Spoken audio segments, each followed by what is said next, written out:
Sans hésitation, nous devons nous défendre et défendre les intérêts américains contre tous nos ennemis. Notre ennemi, c'est une aberration barbare, c'est l'islam radical.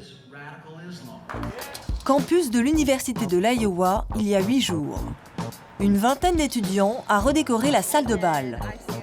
Tout est prêt pour accueillir la nouvelle star des Républicains, Rand Paul, qui vient d'annoncer sa candidature à la présidentielle de 2016. On attend à peu près 750 personnes, on espère avoir pas mal d'étudiants. Oui, je suis super excité. Regardez sur le campus, beaucoup de jeunes sont vraiment excités. S'ils sont si excités, c'est que le héros du jour est une vedette. Rand Paul est sénateur républicain du Kentucky. Il est surtout célèbre grâce à son père, Ron Paul, lui-même plusieurs fois candidat à la présidentielle. Papa Ron est libertarien, c'est-à-dire pour la liberté individuelle totale et la disparition de l'État.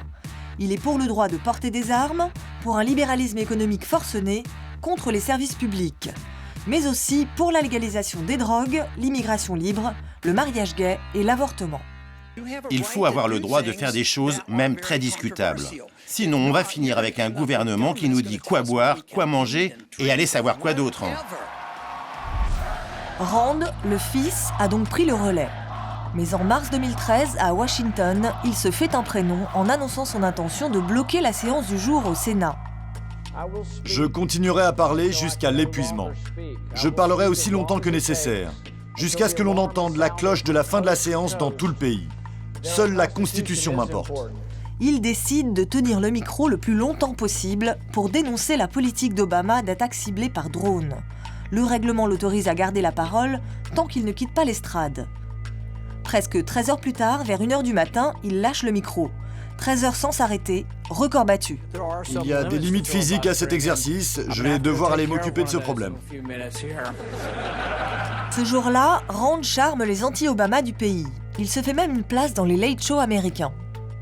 He's out there talking. This isn't one of those, I'm not going to do anything.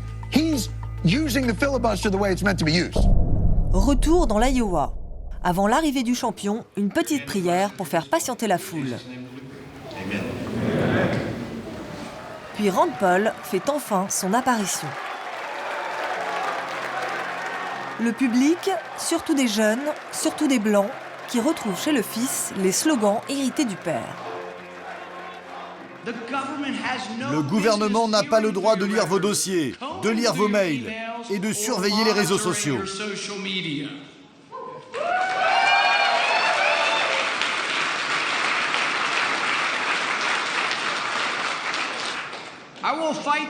Je me battrai pour chasser le gouvernement de l'Iowa, de vos maisons, de vos entreprises et de vos églises.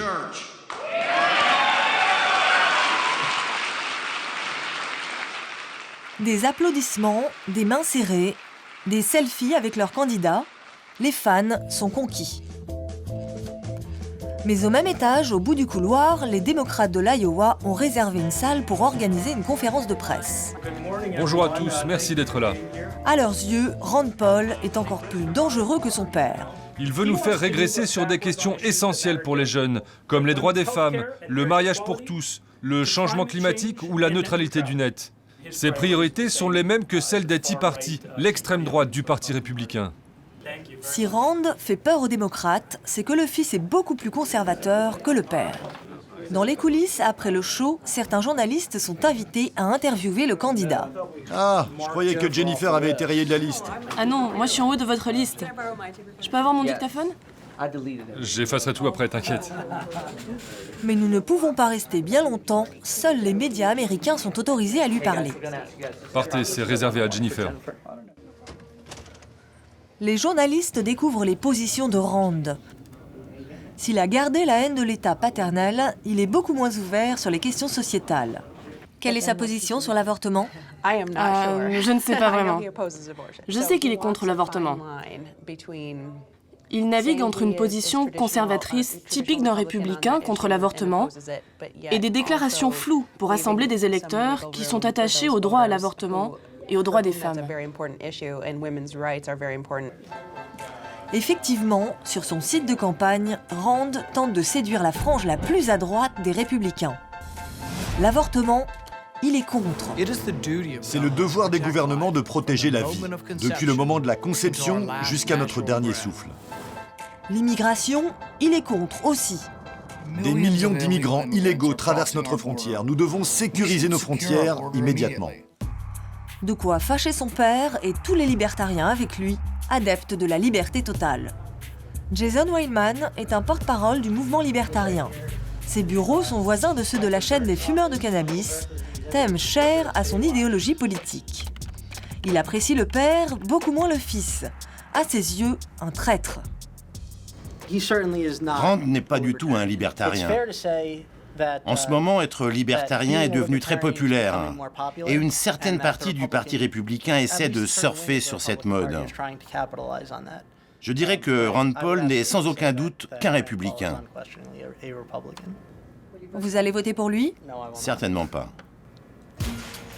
Rand s'est fait de nouveaux ennemis, mais aussi de nouveaux copains. Nous sommes dans une église évangélique de Las Vegas. Las Vegas, où Rand Paul doit faire un meeting plus tard dans la journée. Bienvenue à tous, je m'appelle Jerry, je suis pasteur et je suis tellement heureux de vous accueillir. Au menu, chant à la gloire de Jésus.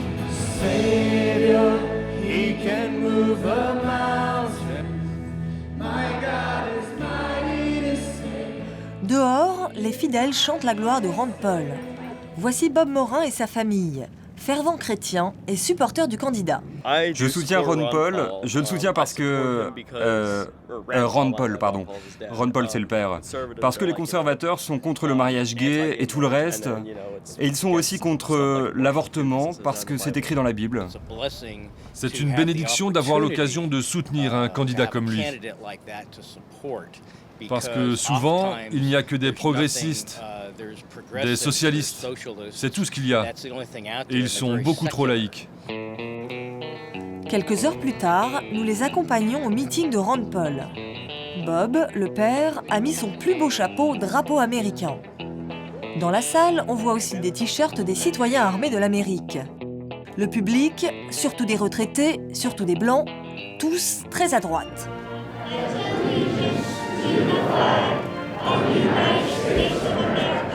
Si le père a toujours perdu les élections, le fils, le public en est certain, a une chance de devenir président.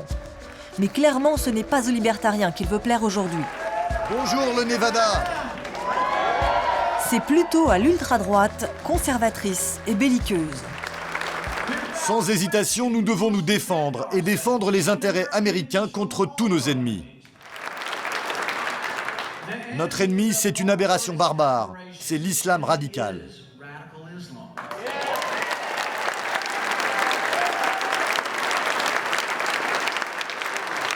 Et je ne me contenterai pas de le dire. Je ferai ce qu'il faut pour défendre l'Amérique contre ces gens qui détestent l'humanité. Encore un sujet de discorde avec son père, qui, lui, s'est toujours positionné contre l'interventionnisme américain à l'étranger. Pas de quoi freiner le fils. D'après les sondages, ses thèses les plus à droite sont aussi les plus populaires. Il serait le meilleur candidat républicain devant un autre fils d'eux, Jeb Bush, face à une épouse d'eux, Hillary Clinton, pour l'élection présidentielle de l'année prochaine.